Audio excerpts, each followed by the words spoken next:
अस्सलामुअलैकुम। मुझे फसी ख़ान कहते हैं और आप देख रहे हैं यूट्यूब चैनल फसी दुबई। आप सब लोगों को अपने चैनल पे एक नई वीडियो के साथ वेलकम करता हूं। जैसे कि आप सब लोगों को पता है कि रमज़ान करीम है तो एनर्जी थोड़ी सी डाउन रहती है, मुंह भी खुशक रहता है।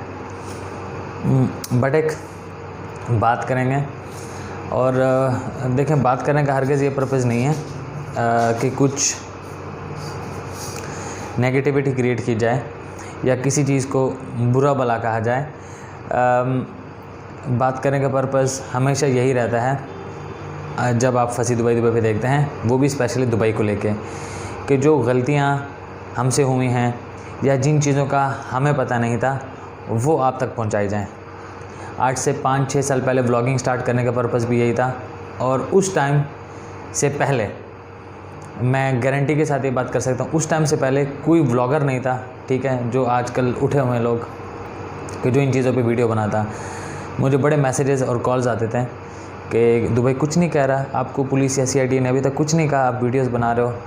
वल्लाह मैं रमज़ान में हूँ, ठीक है, वल्लाह बोल के कह रहा हूँ। इस टाइप की कॉल्स आती थी।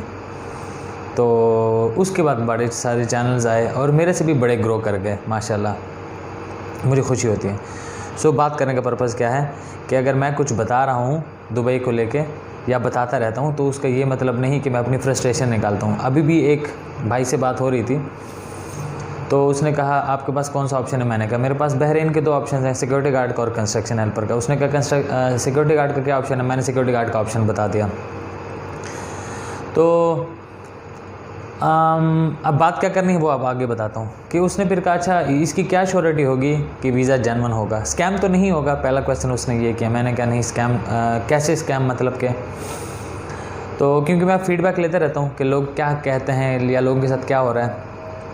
और फिर उसने कहा स्कैम के बाद उसने नेक्स्ट ये कहा कि क्या श्योरिटी है कि वीज़ा मिलेगा या वीज़ा जेन्युइन है। और दूसरी बात, अगर वीज़ा मिल गया, वीज़ा जेन्युइन है, क्या श्योरिटी है कि हम वहाँ कंट्री में जाके हमें जॉब पे भी लगाया जाए। तो मैंने उसको एक आंसर किया और ये मेरा एक्सपीरियंस बेस्ड पे हो सकता है, आप उसके साथ डिसएग्री कर सकते हैं, आपका उस टाइप का एक्सपीरियंस नहीं होगा, मेरा इस टाइप का एक्सपीरियंस रहा है और बहुत ज़्यादा रहा है। मैंने कहा ये सिर्फ UAE में हो सकता है और सिर्फ UAE में होता है, बाकी गल्फ़ के स्टेट में नहीं होता। क्योंकि बाकी गल्फ़ के स्टेट में ऐसा छोटा मोटा काम मतलब इक्का दुक्का किसी ने कर दिया तो वो एक और बात है, लेकिन UAE में ज़्यादातर होता है और हमारे साथ भी हुआ है। So coming back to the point, बड़ी सारी बात हो गई लंबी चौड़ी, टॉपिक पे अभी आई भी नहीं कि UAE ने जो UAE का है DED किस चीज़ का है, Dubai department of economic development, DED जो है, उसने परमिशन दे दी है कि आप during Holi month of Ramzan के जो फास्टिंग आवर्स हैं उसके दरमियान आप स्क्रीन ऑफ ना करें, मतलब पर्दा लगाए बगैर खाएं, जो कि पहले अलाउड नहीं होता था। इस साल से पहले, इस साल के रमज़ान से पहले जो पहले हिस्ट्री आ रही है 45 ईयर्स या 47 ईयर्स प्लस की जो UAE की अमारात की जो हिस्ट्री आ रही है, और इस्लाम में ये कहा गया है as a Muslim, as a follower of Islam कि आप किसी जिसका रोज़ा है जो फास्टिंग में है उसके सामने ना खाएं, नॉन मुस्लिम उसको रिस्पेक्ट करता है।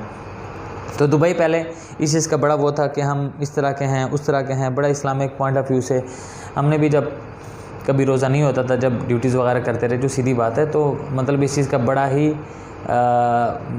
परमिशन नहीं होती थी कि आप पब्लिकली ईटिंग करें, ठीक है। तो रेस्टोरेंट्स में ये चीज़ अलाउड नहीं थी, उसको इन्होंने परमिशन दे दी है।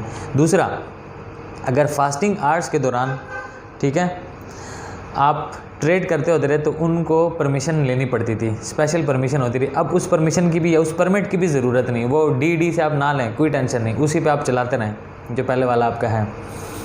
तो बात करने का पर्पज़ क्या है कि मैं हरगिज़ ये नहीं कह रहा कि मैं एक इस्लामिक फॉलोअर हूँ तो ये गलत है, ये बात नहीं है।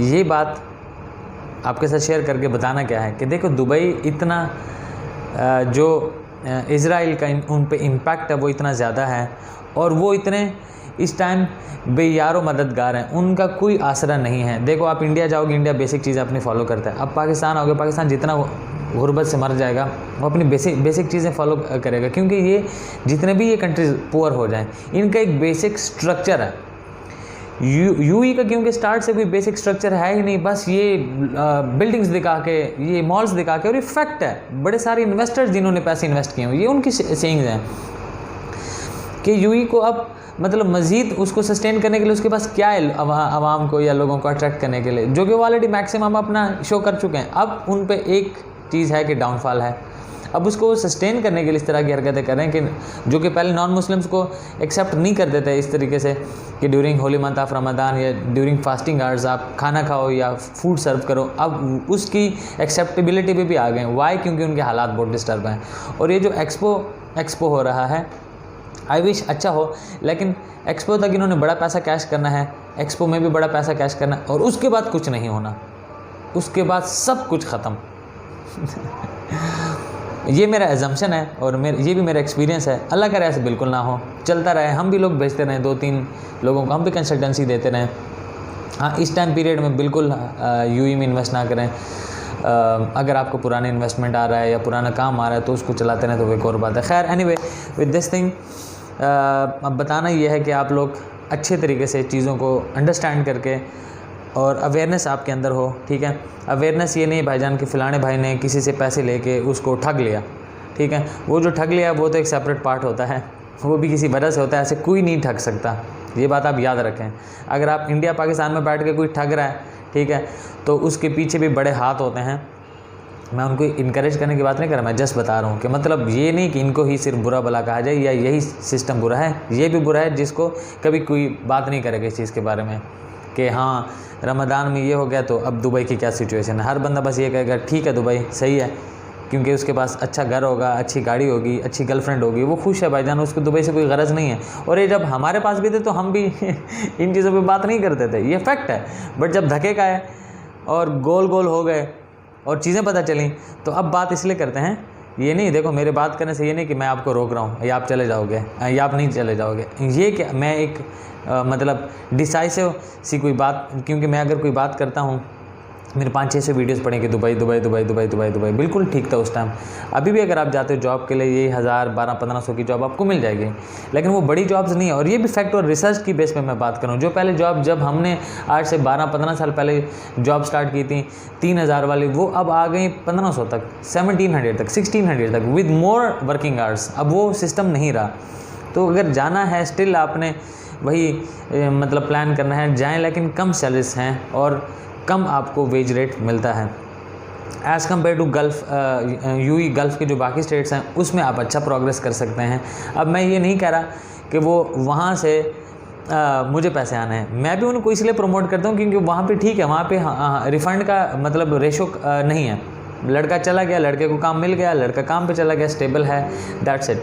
वो मुड़ के नहीं कहेगा कंपनी ने वीज़ा नहीं पेस्ट करके दे दिया, क्योंकि विजिट एम्प्लॉयमेंट में पंगा होता है, सैलरी टाइम पे नहीं मिली, मुझे अकोमोडेशन से बाहर निकाल दिया, क्योंकि ये काम ज़्यादातर